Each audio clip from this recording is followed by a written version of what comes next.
রাহিম।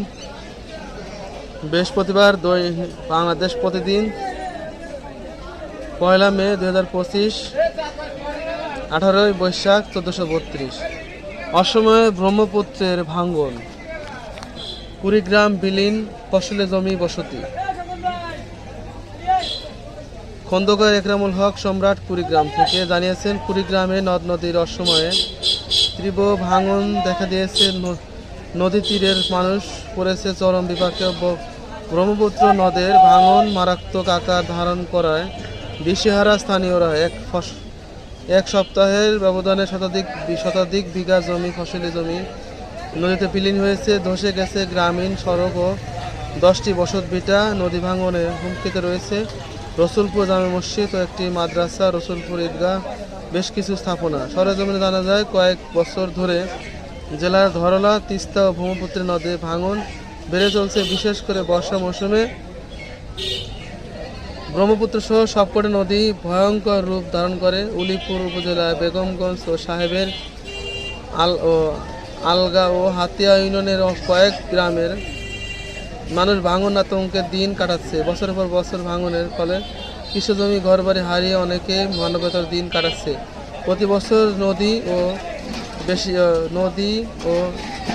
বেশি ভাঙে বর্ষা মৌসুমে, এবার ভাঙছে শুকনো মৌসুমে। ভাঙন কবলিত রসুলপুর এলাকার মিজানুর রহমান, হেলাল উদ্দিন কয়েকজন জানান, বিভিন্ন সময় ব্রহ্মপুত্র নদ থেকে অপরিকল্পিত বালু তোলার ফলে নদীর দিক পরিবর্তন হয়েছে। অসময়ে নদী ভাঙন তীব্রতা এলাকায় বেশি। ভাঙন চলতে থাকলে একদিন বেগমগঞ্জ ইউনিয়ন উলিপুর মানচিত্র থেকে হারিয়ে যাবে। স্থানীয় ইউপি সদস্য শফিকুল ইসলাম বলেন, কয়েকদিন ধরে আমার সহ অন্তত 10 জনের বাড়ি, প্রায় 100 বিঘা জমি ব্রহ্মপুত্র হারিয়ে গেছে। অসময়ে ভাঙন সত্যি হতাশাজনক।